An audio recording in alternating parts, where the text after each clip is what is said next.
কেন্দ্রের নির্দেশনা ছাড়া আমরা কাছ থেকে কোনো ফোন নিতে পারবো না। আমরা বৃষ্টি এখনো খাইনি, আমরা বৃষ্টি স্যার আপনারা হয়তো অবগত আছেন এবং জানেন আমরা ছাত্র সমাবেশ করেছি।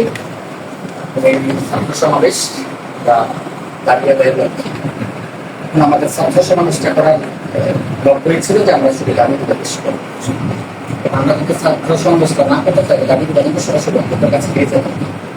আপনার কাছে আসার উদ্দেশ্য এইটাই, আমরা আপনার কাছে আসিনি, আমরা শুধু আমাদের দাবিগুলো আপনার কাছে পৌঁছাতে আসছি, আপনি আপনাদের কাছে পৌঁছে দেবেন। আমাদের সাধারণ শিক্ষার্থীদের নিয়ে জানিয়ে দিয়েছি, তাদের মধ্যে কেউ সম্মিলিতভাবে আমরা যে সিদ্ধান্ত নিই সমন্বয়ক যারা আছে এবং সাধারণ শিক্ষার্থী যারা আছে সম্মিলিতভাবে সবাই সিদ্ধান্ত নিই। স্পষ্টভাবে আমরা ক্লিয়ার করে দিয়েছি, অথবা বক্তব্য আপনারা শুনেছেন। সকল সাধারণ শিক্ষার্থী যারা আছে তাদেরকে বক্তব্য দেওয়ার সুযোগ দিয়েছে, তারা তাদের মধ্যে ব্যথা প্রকাশ করেছে। অনেক কথা এখন আমরা সম্মিলিতভাবে দিয়ে আমাদের সিদ্ধান্তটা সেই সিদ্ধান্ত জায়গা থেকে আমরা কোনো শিক্ষক কোনো অধ্যক্ষের চাই না। ঠিক আছে, এবং এখানে যে আমাদের দাবিগুলো আছে এই দাবিগুলোর মধ্যেও আমাদের কোনো পদক্ষেপ চাওয়া হয়নি। তো সেই জায়গা থেকে আমরা এই দাবিগুলো আপনাদের কাছে পৌঁছে দিয়ে গেলাম, আপনি আপনার নিজেদের অধ্যক্ষের কাছে পৌঁছে দিয়ে গেলেন এবং এইটা বলবেন যে খুবই দ্রুত সময়ের মধ্যে এই দাবিগুলো বাস্তবায়ন করে। আমাদের জন্য একটা কথা আমি যেটা রাখবে বলতেছি না, আমাদের সাধারণ শিক্ষার্থী অধ্যক্ষ সবাই মিলে সিদ্ধান্ত অবজেক্টিভ করতে বা কারো চায় না, এটা হচ্ছে সম্বন্ধ সিদ্ধান্ত। এটার কারণ হচ্ছে এটা যে আমরা আমাদের স্যারদেরকে একটা সুযোগ দিতে চাই যে তাদের অবস্থান যাতে আমাদের কাছে ক্লিয়ার করে দেবে। আমি তোমাকে শুধু একটা কথা বলবো, সেটা হলো একটু খালি বুঝার চেষ্টা করি। একটু আমি একটা সরকারি চাকরি করি, স্যারও করেন, আমি আমার টিচাররা সবাই ক্যাডার সার্ভিসে আমরা আসছি। তোমরা তো দাবি দেওয়া ওগুলো পেশ করেছো, এগুলি যদি আমাদের আওতা ভিত্তিক হয় একটু বুঝার চেষ্টা করতে পারি। আমাদের কিছু ক্ষমতা আছে না, এর বাইরে তো কিছু আমাদের পক্ষে, যেমন আমি নিয়ন্ত্রিত হইল ডিজি অফিস দ্বারা, আমি মন্ত্রণালয় দ্বারা নিয়ন্ত্রিত। আমি তো ওই যে তোমার বিশ্ববিদ্যালয়ের মতো স্বায়ত্তশাসিত না যে আমি পদত্যাগ করলাম চলে গেলাম আবার নতুন একজন আসলো, সেটা না। কিন্তু আমার এখানে হলো আমি একটি ক্যাডার সার্ভিসে আমাকে মন্ত্রণালয় এখানে পদায়ন করেছে।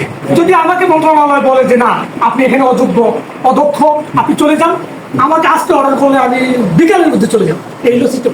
তোমরা যে দাবিগুলো করেছো এগুলো যদি আমাদের আওতায় বা আমাদের সদিচ্ছার মধ্যে হয়, আমি তোমাদেরকে কথা দিচ্ছি প্রত্যেকটি দাবি আমরা অবশ্যই পূরণ করবো। শুধু এমন কিছু যদি দাবি থাকে যেগুলো দেখো কিছু মন্ত্রণালয় সম্পর্কিত, ডিজিওপি সম্পর্কিত বা সরকারের বর্তমান যে নতুন সরকার গঠিত হয়েছে তাদের নীতিমালা যা দিচ্ছে সেই নীতিমালা অনুযায়ী বাস্তবায়ন করতে হবে। সেই নীতিমালার আলোকে যেগুলো করা দরকার আমরা অবশ্যই সেগুলো করবো। যেমন তুমি যদি বলো এখন যে আমি একটা উদাহরণ দিই, মানে কিছু করবো না, আমি একটা হোস্টেল চাই, হতে পারে না এখন দাবি করতে, কারণ আমাদের হোস্টেল সংকট, এটা তোমার দাবি থাকতে পারে না, থাকা উচিত। আমি জানি না আছে কিনা, তবে হোস্টেল থাকা উচিত। কারণ না না আমি আগে বলি, একটু আমি শেষ করে দিই, তারপর বলি। আমি তোমাদের বলি জাস্ট যদি আমাদের হোস্টেল তার করার ক্ষমতা আমাদের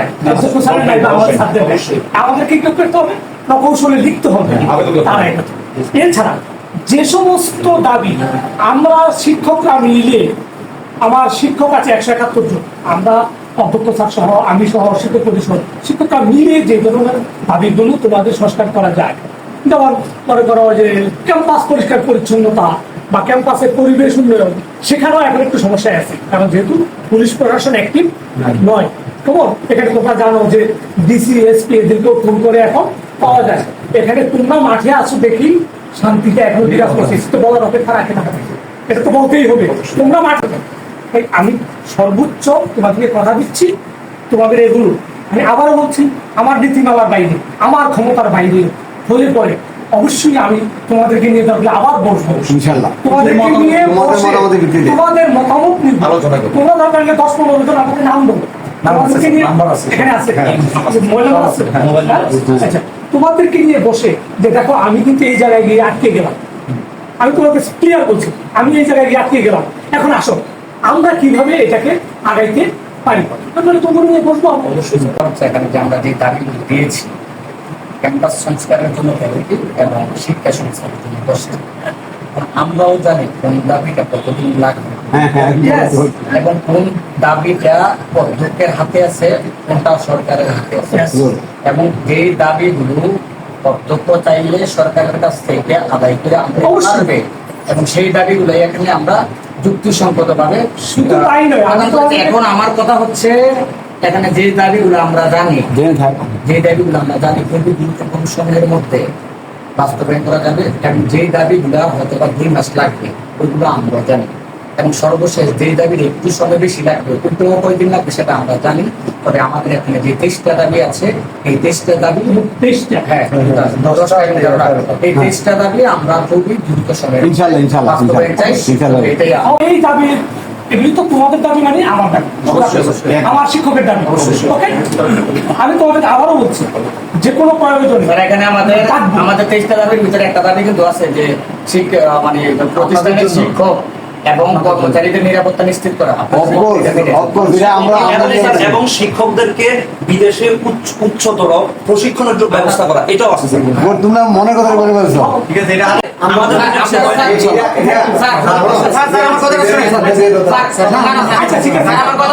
আলোচনা করি। হ্যাঁ যেদিন সফল হবে আজকে আমার বক্তৃতা যদি শোনেন তাহলে অবশ্যই সিভিল থেকে আমরা হ্যাঁ আমি শুনছি। এখন আমার কথাটা হচ্ছে কি স্যার, যে আমাদের কেন্দ্র থেকে কিছু নির্দেশনা আছে মিষ্টি খাওয়ার বিষয় বা ভুলে আমাদের নাক থেকে এখনো রক্তের গ্রাম যায়নি, যে কারণে আমরা এখন পর্যন্ত মিষ্টি খেতে পারিনি।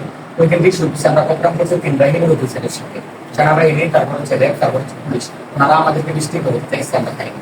আমরা শুধু একটা কথাই বলছি, আমি সেই মিষ্টি খাবো যেদিন আমরা সারা দেশের মধ্যে একেবারে সম্পূর্ণ শান্তি নিশ্চিত করতে পারবো, এবং আমরা মিটিং করবো আহত ভাইদেরকে নিয়ে। আমরা সেদিনে মিষ্টি খাবো, সেদিনে আপনাদেরকেও ফুল দিব, সেদিন আমরা মিষ্টি খাবো। Thank you.